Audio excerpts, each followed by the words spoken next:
Hello guys, I am निकी और आप देख रहे हैं अपना YouTube channel I Q students point. Guys, जैसा कि आप सबको पता है कि हमारे YouTube channel I Q students point पर पॉलिटिकल ऑनर्स के साथ साथ बीए प्रोग्राम और बीकॉम प्रोग्राम और बीकॉम ऑनर्स सभी की क्लासेस स्टार्ट हैं।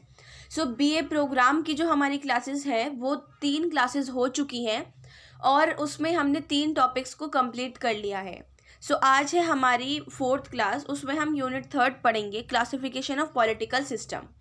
ये वाली यूनिट आपको 2 पार्ट में डिवाइड की गई है। पहले जो है वो प्रेसिडेंशियल पढ़ाया जाएगा, उसके बाद फेडरल पढ़ाया जाएगा। तो आज की क्लास में मैंने आपको पार्लियामेंट्री और प्रेसिडेंशियल पढ़ाया है। Okay, so let's start. Introduction. देखो, भारत का संविधान ना तो ब्रिटेन की संसद से मतलब पारित हुआ है और ना ही किसी धर्म से संहिता पर आधारित है। इन लोगों ने मतलब एक तरीके से किसी धर्म को, किसी रिलीजन को लेकर ये नहीं बनाया। इन लोगों ने जब भी ये बना था, आप जानते हैं इसमें सबसे बड़ा, सबसे ज़्यादा जो इम्पोर्टेंट शख्स है वो BR अम्बेडकर रहे हैं, क्योंकि उन्हें ही संविधान निर्माता माना जाता है। भारत के लोगों की संकल्पना की प्रतिनिधि संस्था संप्रभु संविधान सभा ने संविधान का निर्माण किया था और जिसकी प्रस्तावना ने हमारी आगे दिशा तय की थी कि हम किस दिशा में चलेंगे, क्या हमारा इन फ्यूचर क्या बात होगी, क्या नहीं होगी, किस बेस पे कानून है, क्या नहीं है, वो सब बातें। संविधान सभा में काफ़ी सोच विचार और बहस के बाद शासन की संसदीय व्यवस्था चुनी गई थी।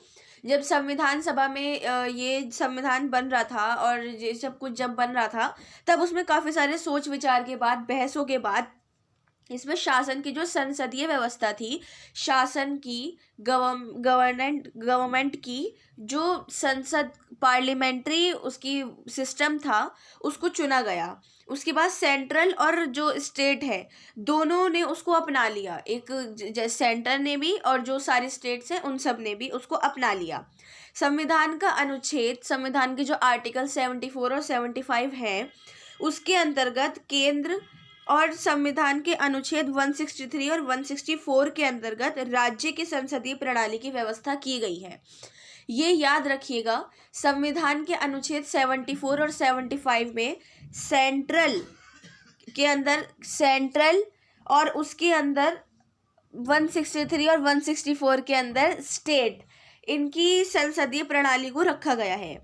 भारत में शासन की संसदीय प्रणाली का चयन किया गया क्योंकि ये भारतीय संदर्भ में अधिक कारगर रही थी, मतलब बहुत इम्पोर्टेंस रही इस चीज़ की और बहुत काम आई कि हर चीज़ में इसको यूज़ किया गया। इसका चयन करते समय हमारे संविधान निर्माताओं ने स्थायित्व की जगह जवाबदेही का महत्व दिया।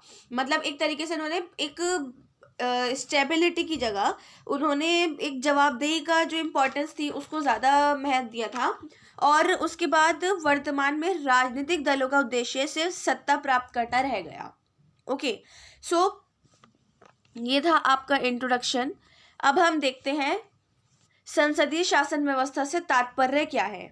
Parliamentary government system, meaning of parliamentary government system. Okay, संसदीय प्रणाली लोकतांत्रिक शासन व्यवस्था की वह प्रणाली है जिसमें कार्यपालिका अपनी लोकतांत्रिक वैधता विधायिका के माध्यम से प्राप्त करती है और विधायिका के प्रति उत्तरदायिता होती है।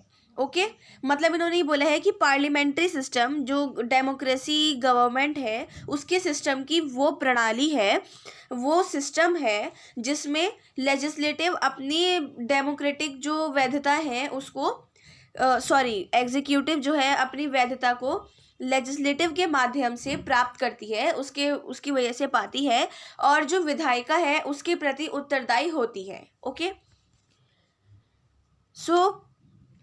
इसमें मतलब उन्होंने और भी ये बताया कि जैसे इस प्रकार जो संसदीय प्रणाली है उसमें कार्यपालिका और विधायपालिका एक दूसरे से परस्पर संबंधित होती है और इस प्रणाली में बहुत सारे जो मतलब राज्य हैं उनका मुखिया राष्ट्रपति है और सरकार का मुखिया प्रधानमंत्री है। अलग अलग व्यक्ति ये दोनों होते हैं, ठीक है।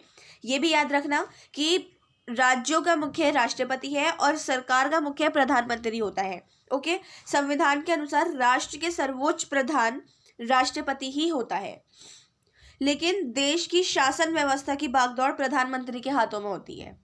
ये बात थोड़ी कंफ्यूज आप हो सकते हैं, लेकिन आप इसको ध्यान में रखना कि जो शासन मतलब जो संविधान के अनुसार है ना, जो हमारी एक कॉन्स्टिट्यूशन के अंदर लिखा गया है, वो ये है कि जो राष्ट्र है उसका जो प्रधान माना जाता है वो राष्ट्रपति को माना जाता है, लेकिन देश की जो भागदौड़ है वो प्रधानमंत्री ही संभालता है। अब हम देखते हैं सरकार के गठन की प्रक्रिया। सरकार के गठन की प्रक्रिया में इन्होंने ये बोला है कि भारतीय संविधान में संसदीय शासन व्यवस्था के अंतर्गत जो इंडियन कॉन्स्टिट्यूशन है उसमें पार्लियामेंट्री जो ये सिस्टम है उसके अंदर मंत्रिमंडल के गठन से संबंधित संविधान के अनुच्छेद 74 और 75 को बेहद महत्वपूर्ण माना है। ये मैंने आपको इंट्रोडक्शन में अभी बताया है, ओके, कि 74, 75 को और 163 और 164 को महत्वपूर्ण इसलिए माना है क्योंकि वो जो है वो राष्ट्रपति और प्रधानमंत्री को एक तरीके से मतलब इम्पोर्टेंस दिलाते हैं, कि वो ये बताते हैं कि हाँ हम भी हैं इस अनुच्छेद के अंतर्गत, कुछ इंपॉर्टेंस हम भी रखते हैं। सो 74 अनुच्छेद जो है वो राष्ट्रपति के मंत्रिपरिषद का गठन किया जाता है और प्रमुख प्रधानमंत्री ही होता है और उनकी सहायता के सुझाव पर ही राष्ट्रपति मंत्रिमंडल पर सहमति देता है। और 74 जो है प्रधानमंत्री की नियुक्ति करते हैं, राष्ट्रपति द्वारा की जाती है और भारतीय संविधान के अनुच्छेद 75(1) में कि उसकी शक्ति का प्रयोग करते हुए देश के प्रधानमंत्री नियुक्त किए जाते हैं। ओके, सो अब हम देखते हैं संसदीय प्रणाली की विशेषताएं। संसदीय प्रणाली की विशेषताएं जो है मतलब ये सबसे पहली है बहुमत प्राप्त दल करने का शासन, मेजॉरिटी पार्टी रूल। ओके, जो लोकसभा है चुनाव में सर्वाधिक सीटों पर जीत दर्ज करने वाला राजनीतिक दल सरकार बनाता है। भारत में राष्ट्रपति लोकसभा में बहुमत प्राप्त राजनीतिक दल के नेता को सरकार बनाने के लिए आमंत्रित करते हैं और राष्ट्रपति ही बहुमत प्राप्त राजनीतिक दल के नेता को प्रधानमंत्री के रूप में नियुक्त करते हैं। मतलब एक तरीके से राष्ट्रपति की भी यहाँ पर बहुत वैल्यू दिखाई जा रही है कि उसकी क्या क्या वो कर सकता है, क्या नहीं कर सकता है। लेकिन अभी मैंने आपको पीछे बताया कि राष्ट्रपति अगर सब देखता है तो प्रधानमंत्री पूरे देश की भागदौड़ को संभालता है, फर्क ये है यहाँ पर। मंत्रियों की नियुक्ति राष्ट्रपति प्रधानमंत्री की सलाह से ही करते हैं। ओके, सेकंड है लोकसभा के प्रति सामूहिक उत्तरदायित्व, कलेक्टिव रिस्पॉन्सिबिलिटीज ऑफ लोकसभा। मंत्रिपरिषद लोकसभा के प्रति सामूहिक रूप से उत्तरदायी होते हैं। संसद का जो निम्न सदन है वो अविश्वास प्रस्ताव पारित कर सरकार को बर्खास्त कर सकता है। जब तक सरकार को लोकसभा में बहुमत रहता है तब तक सरकार को सदन में विश्वास प्राप्त रहता है, कि जब तक सरकार को लोकसभा के अंदर बहुमत प्राप्त है ना, उन लोगों को एक सरकार का एक विश्वास जो होता है उसकी जो एक तरीके से दिखाते हैं ना कि हाँ हम पर विश्वास करो, वो सब वो प्राप्त रहता है कि हाँ जी हम भी हैं। ओके, सो थर्ड है नाम मात्र एवं वास्तविक कार्यपालिका, nominal and real executive. Okay, Bharat की संसदीय व्यवस्था में राष्ट्रपति नाम मात्र की कार्यपालिका है और प्रधानमंत्री उसके मंत्रिमंडल वास्तविक कार्यपालिका है। देखो ये जो है ना काफ़ी ज़्यादा इजी लैंग्वेज में लिखा हुआ है, आप इसको समझने की कोशिश करो। ये नहीं कि आप इसको सिर्फ सुन रहे हो या फिर पढ़ रहे हो, जब तक इसको समझोगे नहीं, ये एक ऐसा टॉपिक है ये बिना समझे आप लोगों को आ ही नहीं सकता। तो इसमें छोटी छोटी बातों को सिर्फ थोड़ा बहुत घुमा कर लिख रखा है कि राष्ट्रपति ये कर सकता है तो प्रधानमंत्री ये कर सकता है, ये कर सकता है तो वो ये कर सकता है। तो इन्होंने भी सेम इसमें यही बोला है कि जो राष्ट्रपति है नाम मात्र की कार्यपालिका है और प्रधानमंत्री उसका मंत्रिमंडल वास्तविक कार्यपालिका है। सेम बात वही है वो दोनों अलग उसी पोस्ट पे लेकिन अलग अलग जगहों पे। फोर्थ है केंद्रीय नेतृत्व, सेंट्रल लीडरशिप। संसदीय शासन प्रणाली में प्रधानमंत्री वास्तविक कार्यकारी होते हैं और वह मंत्रिपरिषद के प्रमुख होते हैं। सिंपल सी बात है, इसको डिस्क्राइब करने की कोई ज़रूरत नहीं है। क्यों नहीं करा मैंने इसको डिस्क्राइब, क्योंकि आप इस बात को समझने की कोशिश करो कि इस पॉइंट में इन्होंने बताया क्या है। ये बहुत इजी लैंग्वेज में है, आप परेशान मत हो ना, आप ये डाउट में आओ कि मतलब इसमें क्या लिखा है क्या नहीं लिखना है। बस जो मेन पॉइंट्स हैं जैसे केंद्रीय नेतृत्व है, नाम मात्र एवं वास्तविक कार्यपालिका है, ये मेन पॉइंट्स ये जो है इसके ये याद रखो। बाकी अंदर का तो आप पैराग्राफ क्या पेज भी बहुत सारे छाप दोगे, ऐसी कोई प्रॉब्लम वाली बात नहीं है। नेक्स्ट जो है अब हम देखते हैं संसदीय शासन व्यवस्था के जो दोष है, जो इसके ब्लेम्स इस पे आते हैं वो सब। उत्तरदायित्व का अभाव, रिस्पॉन्सिबिलिटीज बेसिस। देखो अध्यक्षात्मक शासन प्रणाली या राष्ट्रपति शासन व्यवस्था में कार्यपालिका अपनी जो एग्जीक्यूटिव है वो अपनी नीतियों और कार्यों के लिए लेजिस्लेटिव के प्रति उत्तरदायी नहीं होता, रिस्पॉन्सिबल नहीं होता, जिससे कार्यपालिका मतलब एग्जीक्यूटिव जिन सरोकारों का ध्यान न देकर व्यवसायिक हितों को महत्व दे सकती है। ओके। सेकंड है शासन में व्यापकता का अभाव, lack of governance in governance. Okay. अध्यक्षात्मक शासन प्रणाली के कार्य में कार्यपालिका के सदस्य जनता के द्वारा नहीं चुने जाते हैं, जिससे इस व्यवस्था में संपूर्ण देश के प्रतिनिधि का अभाव रहता है। इन्होंने ये बोला है कि जो अध्यक्षात्मक शासन प्रणाली है उसमें एग्जीक्यूटिव के जो सदस्य हैं वो जनता के द्वारा नहीं चुने जाते हैं, वो जो बैठक होती है उसके अंदर जो बहुमत दिए जाते हैं वो उसके द्वारा चुने जाते हैं, तो जिससे इस व्यवस्था के संपूर्ण देश के प्रतिनिधित्व का अभाव रहता है। नेक्स्ट है विधायिका और कार्यपालिका के बीच टकराव। जो अध्यक्षात्मक शासन प्रणाली है उसके विधायिका और कार्यपालिका के बीच सामंजस्य का अभाव होता है, इसलिए लोकतंत्र के इन दो स्तंभों के टकराव संभव नहीं होते। और फोर्थ है निरंकुशता की संभावना। की संभावना की चांस ऑफ डिस्पाइज, मतलब अध्यक्षात्मक शासन प्रणाली में जो राष्ट्रपति है उनके कार्यपालिका के सदस्यों का चुनाव करता है और कार्यपालिका किसी भी प्रकार से व्यवस्थापिका के प्रति उत्तरदायी नहीं होते हैं। ओके। सो अब हम देखते हैं अध्यक्षात्मक शासन प्रणाली के तात्पर्य, जो प्रेसिडेंशियल गवर्नमेंट है उससे क्या मतलब है। देखो, लोकतांत्रिक शासन व्यवस्था की अध्यक्षात्मक शासन प्रणाली में राज्य का प्रमुख राष्ट्रीय अध्यक्ष और सरकार कार्यपालिका का भी अध्यक्ष होता है।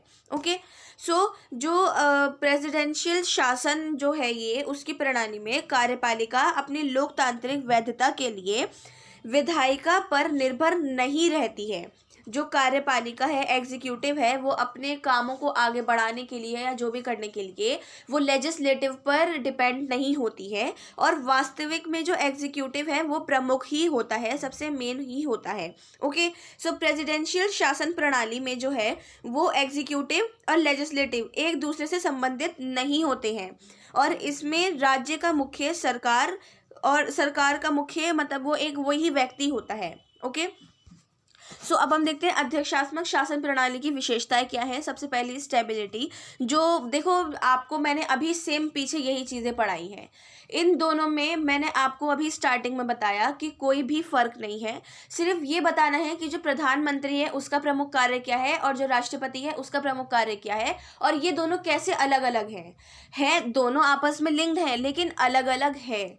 जैसे मैंने आपको पिछली वीडियोस में भी बताया था कि जो काफ़ी फिलोसफर्स थे वो अलग अलग होते थे लेकिन आपस में लिंक्ड होते थे, तो इनमें सेम यही काम है, इनके काम सेम होते हैं लेकिन अलग अलग जगहों पर एक अलग लेवल पर होते हैं, कि अगर वो काम ये करना चाहता है तो वो उसकी परमिशन लेगा, या वो करना चाहता है तो वो उसकी परमिशन लेगा, इसमें ऐसा रहता है। ओके। सो सेम वही है कि स्टेबिलिटी की अध्यक्षात्मक शासन प्रणाली जो है वो राष्ट्रपति शासन व्यवस्था में कार्यपालिका अपनी नीति और कार्यों के लिए विधायपालिका के प्रति उत्तरदायी नहीं होता है। ये बात मैंने आपको अभी इंट्रोडक्शन में भी सेम बताई है। सेकंड है नीतियों में निरंतरता की अध्यक्षात्मक शासन प्रणाली में कार्यपालिका निश्चित समय तक अपना कार्य करती है, जिससे उसकी नीतियों में निरंतरता बढ़ती रहती है, जो उसकी कंटिन्यूटी है वो ज़्यादा बढ़ती रहती है कि इसको कंटिन्यू करते रहो, इसको रोका नहीं जा सकता। नेक्स्ट है शक्तियों का विभाजन, जो पार्टीशन ऑफ पावर है वो, कि अध्यक्षात्मक शासन प्रणाली में कार्यपालिका, विधायपालिका और न्यायपालिका में शक्तियों का विभाजन किया जाता है, कि ये जो प्रेसिडेंशियल जो ये है ना विभाजन जो उन्होंने करा है, इसके अंदर लेजिस्लेटिव, एग्जीक्यूटिव और ये न्यायपालिका जो है आपकी, इसमें शक्तियों का जो विभाजन है वो किया जाता है। फोर्थ है विशेषज्ञों द्वारा शासन, जो गवर्नेंस बाय एक्सपर्ट, की एक्सपर्ट्स जो होते हैं वो भी एक तरीके से बताते हैं कि नियुक्त करते हैं कि हाँ जी ये इंसान है, इस पद पे बैठने के काबिल है, या ये ऐसा है वैसा है, ऐसी बातें हैं। ओके। सो नेक्स्ट है हमारा अध्यात्मक शासन प्रणाली के दोष।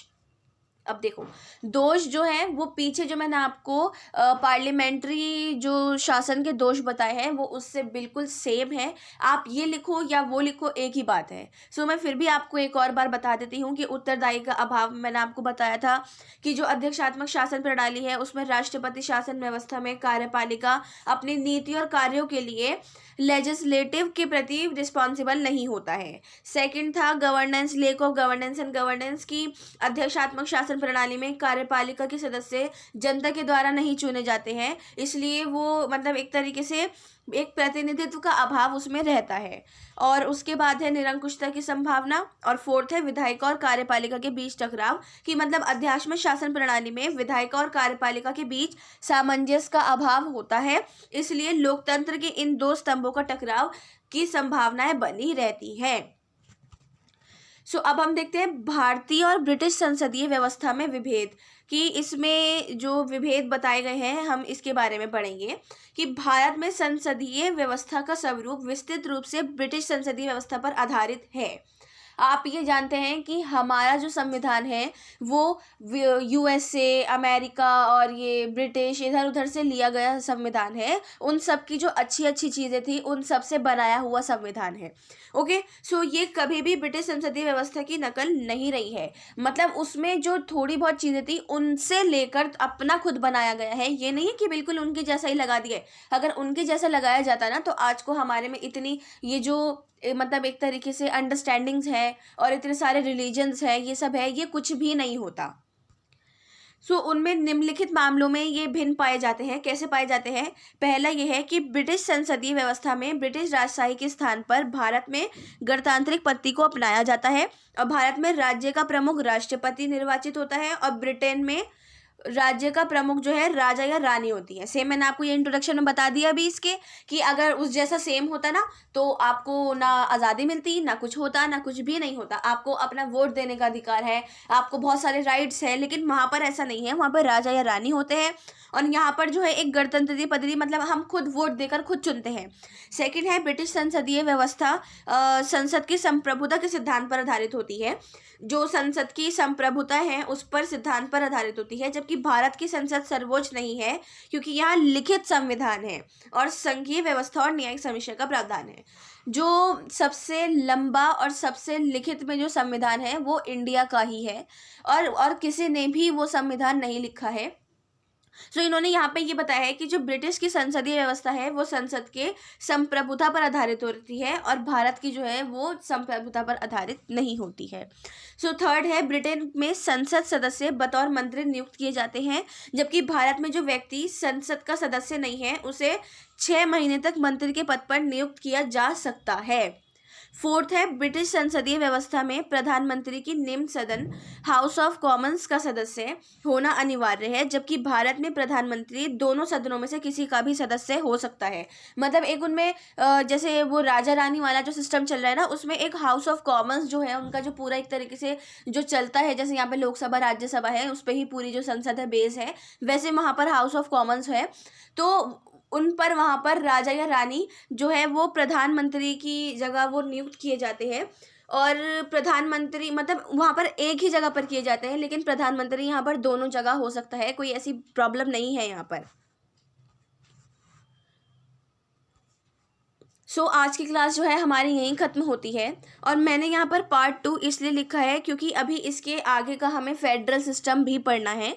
इसके अंदर आपको पार्लियामेंट्री और फेडरल सिस्टम में डिवाइड किया गया है।